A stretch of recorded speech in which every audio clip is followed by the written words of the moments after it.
By June 1st, 2025, 444,000 people have already committed suicide just in 6 months. In 15 days, today is June 16th, 40,000 more people have taken their own life. Now, this video is going to be tailored towards the mental health crisis. It's a touchy subject for sure, but I believe everybody can benefit from uplifting their mental health. Even if you're not at a point where you've hit rock bottom and you want to take your own life, you may be getting stressed out all the time. You may be in fear 24/7. You may be angry 24/7. You may feel like you have no control over yourself and you have no control over your environment. Mental health should be everyone's number one priority. Because if your mental is not right, of course your life won't be right either. Me personally, I want to be transparent with y'all. Around like 4 years ago, maybe 3, I was at the worst point in my life, like rock bottom. When I say rock bottom, I don't mean I was homeless. I wasn't starving, right? But what I mean by rock bottom is I got into a point where I completely hated everything about myself. I felt so worthless. I felt useless. And I felt like time and life was just passing me by. And it was, right? And when I started smoking weed, not to advocate for weed, but I started smoking weed when I was around 18. And through the weed, my self-awareness was amplified. Like I'm already a self-critical person, but when I started to smoke, I really started to pinpoint things that I just truly was disgusted by when it comes to myself. And man, mental health is so important because a common trend that I'm seeing is that when people commit suicide or when you hear somebody has taken their life, a lot of people that are their close friends and family look at them as like, man, they were strong individuals. Man, they had it all figured out. Da, da, da, da. They were in a good spot. But you never know what somebody's going through. It's the invisible things that hold the most importance, you know? And for me personally, because I can only speak on myself, right? Everyone has to do their own self-analysis and figure out what works for them, what uplifts you, what motivates you, what inspires you, what drives you, right? For me personally, I was unhappy with the way I looked, for sure. I had a low self-esteem. I was unhappy with the way I articulated myself. My vocabulary was just terrible. Um, and I just felt like I was failing at everything I attempted, you know? And one thing that really helped me with my mental health is, um, of course, a support system, having somebody that you can talk to and you can vent to, having somebody you can trust, with sensitive information like that. Another thing that helped was working out and exercising, because with working out and exercising, it's not a competition. There is no winning or losing. If you fail to do a rep, you fail to do a rep, right? That just means you getting stronger. That means you pushing yourself to the point where your muscles is actually growing when you can't go no more. So working out definitely helped me. Exercising, just I took that as like a little win. Even if the day went terrible, I got to work out in today. That's a small win. You feel me? Because I was fat. I was overweight. I was like 210 pounds. I'm like 160 now. But just those small wins, they did so much for me and my mental health, to let me know that I'm capable. I'm capable of doing something that's tough. I'm capable of being successful or succeeding at something that I set my mind to. The hardest and biggest frustration you'll have is that you have an idea or you have something that you desire and you just can't get to it. You're extremely frustrated that you just can't manifest what you want. You feel like someone else is controlling your life and you're cursed, right? you destined to fail.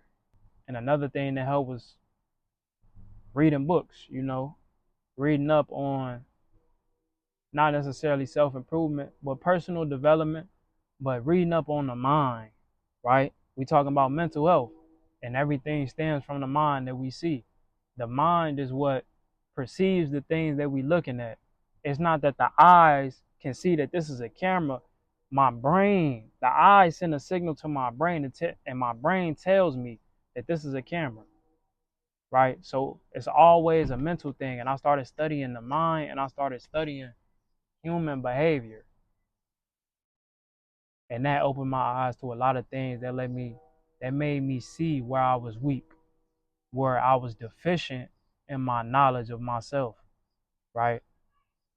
That let me know what I was capable of and the things that I was doing to myself that led me down a destructive path.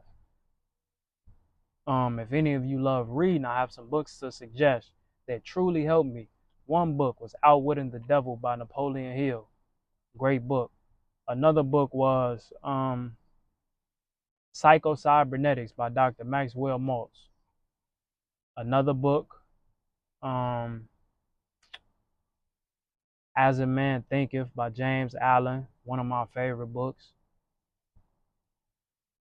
And another book that I've read recently is called 3 Magic Words by U.S. Anderson. I would suggest those books if you're a reader and if you just want to learn more about the mind, psychology, human behavior, right? What makes the difference between a loser and a winner, But one thing I have to say, and I don't want to sound like I don't have empathy and sympathy for those who get to that point to where they feel like they just want to give up and they don't want to live life no more, But I do want to say life is not for the weak. Life is not for the weak. So there has to be a certain type of training that you go through. The training that you go through don't have to be the same as the next person. It don't have to fit within this one size fits all formula. It must be specifically tailored to you. That's the only way it's gonna help you. You know what makes you smile. You know what makes you feel good, right? And you know the opposite. You know what makes you upset. You know what makes you feel less than, inferior. You feel me? So, man, the only way to survive the mental health crisis in 2025 or the mental health crisis of the 21st century is self-love. Bottom line, self-love. Just some examples, right? But self-love may look a little bit different for everybody else. On a general sense, it's the same, right? Productive things that uplift you, things that add to your essence, right? And uplift your frequency. But just on a specific level, obviously it needs to be uniquely tailored to you, to yourself. But one thing, common things, eating better. That's an expression of self-love. Exercising. That's an expression of self-love, right? Meditating, sitting with yourself, being in silence. That's an expression of self-love, right? Not talking bad or not talking nothing negative, all positivity. That's an expression of self-love, right? You may be talking all positive to yourself, but you talking negative to a person that's just another version of you. He just look different. She just look different, right? But by you speaking negatively about somebody else, that shows how you feel about yourself. So self-love is the only cure to your mental health. And it's a daily thing. You can't give up on self-love, bro. This is a daily thing. It's a training. It's a daily training, a daily regimen. All right, I'm getting a workout in every day at this time. If I don't have the time to do it, I'm going to still get some little work in just to get my heart rate pumping, just to know that I got a small win today. All right, I'm not eating no sugar for this week. You feel me? I'm going to cut back. All right, I'm going to read a scripture out of the Bible, out of the Holy Quran every day. And I'm going to read it at least 10 times before I go into the next one. Simple things, and you only know what works for you. So that's pretty much it on this video. I don't want to be long-winded. I hope y'all gain benefit and value from this video. And if you did, leave me a like, comment, subscribe, you know. And man, y'all got to stay strong out there, bro. Keep y'all heads up. Keep y'all heads up, man. And do right by people, bro. People don't see what's not going. People can't read your mind. People don't see what's invisible to them, right? And if you need help, man, don't be so egotistical and prideful that you don't want to ask for help, or you don't want to ask for somebody to just give me some insight on something, bro. Because a lot of times we be in our own way, and it takes somebody else to see that, like, bro, you just in your own way, and that's really what it be, you know. But I'm wishing y'all blessings, peace, joy, happiness, success, all of those great things. I hope y'all have a wonderful day and a wonderful rest of y'all week. And that's it for this video, man. Peace, YouTube. I love y'all, bro.